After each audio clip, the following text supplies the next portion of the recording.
So I want to talk now with Rich Jordan. Rich Jordan was the investigative journalist I spoke about earlier. He's the one who headed up our 15-part series, Getting to the Bottom of It. After months on the ground, Rich reported for us an award-winning story about a kid. His name is Benji Mortison, and he reported that Benji definitely had not done the killing that he had been convicted for, that he was in fact just an innocent kid being held behind bars for life for a crime that was committed by somebody else. So we aired this on the show, and right away letters began pouring in with a lot of concerns, a lot of questions, and within a few days we began to have second doubts. So I'm going to call Rich now. He's been avoiding my call seemingly for the past week or so, and we're going to put him on the air as is only fair to you. We're not hiding behind anything. We genuinely are confused by this. We have some questions concerning this incredibly convoluted, controversial case, which has attracted worldwide attention, and it's now time to find out what's going on.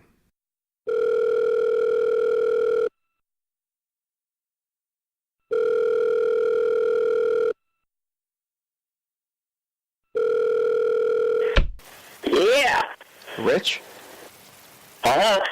This may be the 14th, 15th call that I've made to you in the past week. You have not been so great about getting back to us.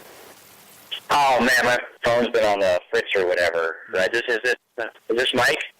Yeah, this is Mike at Doing It with Mike Sachs. I wanted to talk to you about some things that I sent you in an email. I had some concerns about that report that you had done, that 15-part report.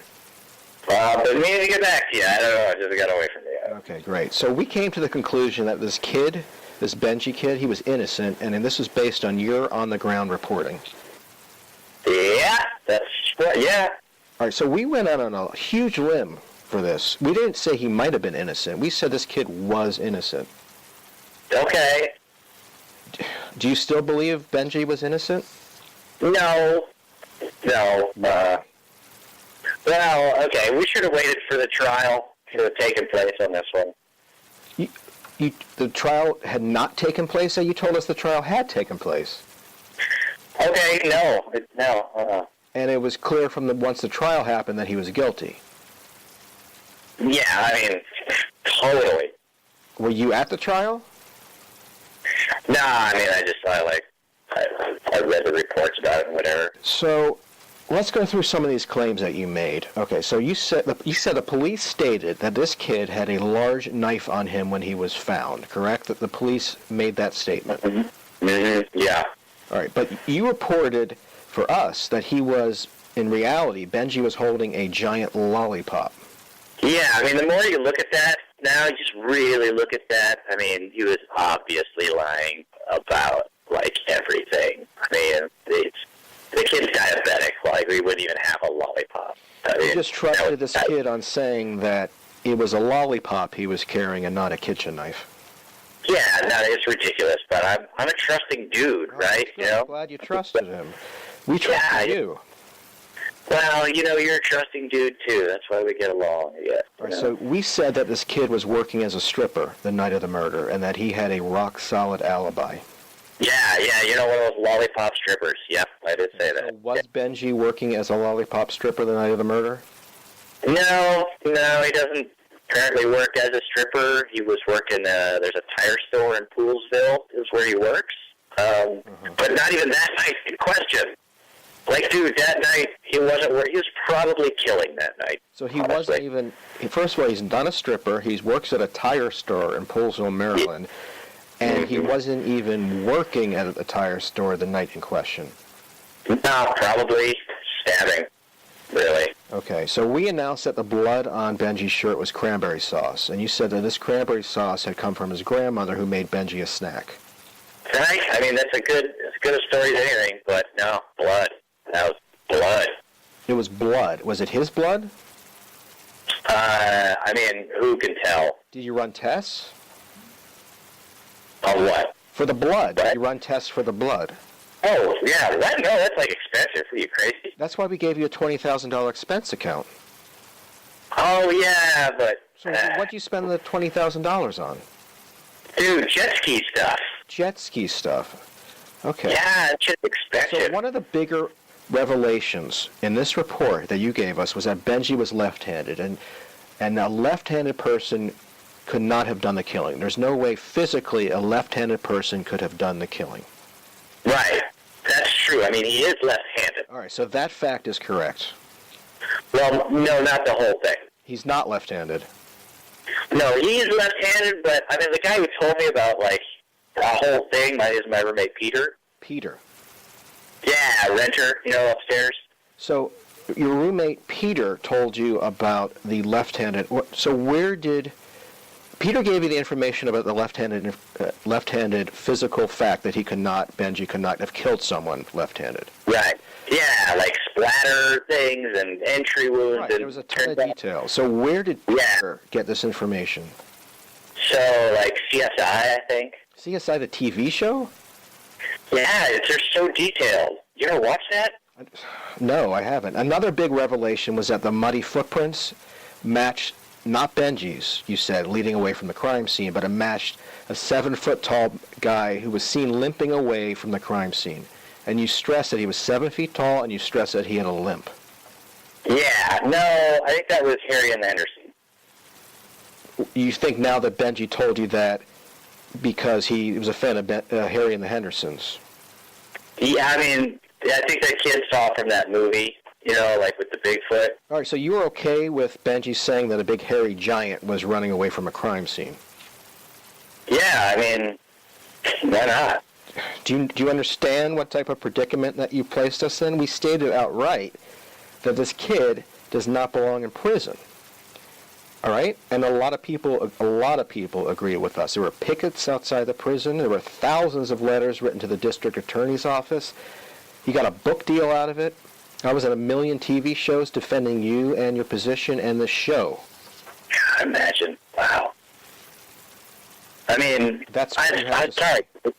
Yeah, I mean, what do you want from placing an ad, like on Craigslist for an investigative reporter? I mean, an investigative reporter? You sent a huge resume. Was that the truth? Yeah, I mean, fake it till you make it, right, dude? I mean, it's a dream, okay? And one day, I'm going to become a real investigative reporter, and you're going to, like, eat these words or whatever. So there'll be another murder that takes place, and I'm going to hire you to investigate it. Yeah, well, I'll charge twice as much. You probably can't even afford me then, or whatever. Apparently, we have to now issue an apology. Okay, so quickly, let's go through the rest of your reporting so we know exactly what to say. You said that the real murderer killed this guy over a bet they had placed on who experienced more stomach gas, after drinking a gallon of milk. Well, yeah, fart thing. I mean, God, hearing that just now, like, that sounds so stupid. Well, it sounded stupid then, but we trusted you. Crazy stuff. So you interviewed many of Benji's former teachers, correct? And all of them said that he was not capable of violence, that it was not the Benji they knew. Yeah, well, I mean, that's what I thought. It turns out those weren't his teachers. That was actually Benji using different voices from the prison phone.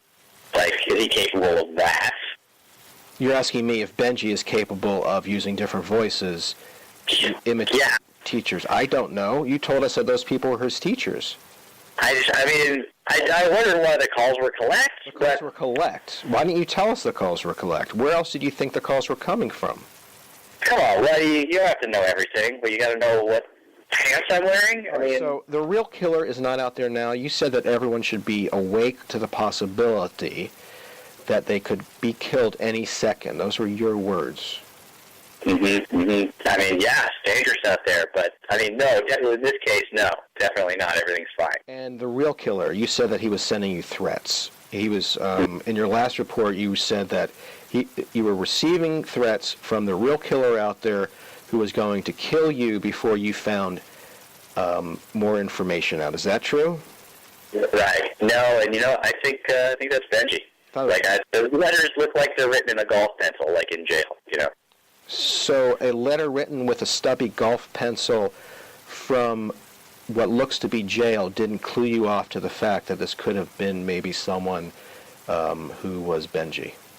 It was a real thing. I was just scared. Why would Benji be sending you threats, right? I mean, you were the one who was claiming that he was innocent. Right. Well, I mean, I kind of owe him some money. You owe him money? You know this guy? Yeah, I guess I've known him for a couple of years now. Benji. Yeah. And why do you owe Benji money? So, I mean, I guess I told him that I'd report, that he was innocent. So he was paying you to report that he was innocent. Yeah, and so now he's a little upset. He's a little upset. So he paid you, but he's still in jail, and that's why he's furious at you. I mean, yeah, that makes sense, right? Wouldn't you be? Do you think he was guilty, or you were just protecting a friend? I mean, a little of both. I wouldn't exactly call him like a friend, I met him down at the Hoff. The what? The Hoff is this Austrian restaurant and bar, the Hofmeister Broster. So you met Benji at an Austrian restaurant called the Hoff. Did he work there? I think he, used to. He just hung out there a lot and, creeped on everybody. And, we played some pool and stuff. So you met this murderer at an Austrian restaurant playing pool, and he paid you to tell you the world that he was innocent. I'm just lucky I wasn't killed, Okay. Do you want to tell the listeners anything else? No, man. I mean, seriously, I just got Fallout 4. It is hella sick, so if we could just be done. Fallout 4, the video game. Yeah, for who had to. Well, thanks, Rich. I guess we'll have to apologize on your behalf. I'm sorry, my half of what? On your behalf. Oh, yeah, cool. Thanks, man. Thanks. Appreciate it. Whoops, our bad. Okay, so here is the formal apology. We apologize to the family of the victims. We apologize to you, the listeners. We apologize to the Montgomery County, Maryland Criminal Justice Division. We apologize for the Eddie Vedder song. We apologize for the bumper stickers. We apologize for the upcoming book, the upcoming movie, and the upcoming book based on the movie. We apologize for you to have to listen to Sean Penn talk about this case, and we apologize for just having hired Rich to look into another murder. What can we say? The guy is really fucking cheap.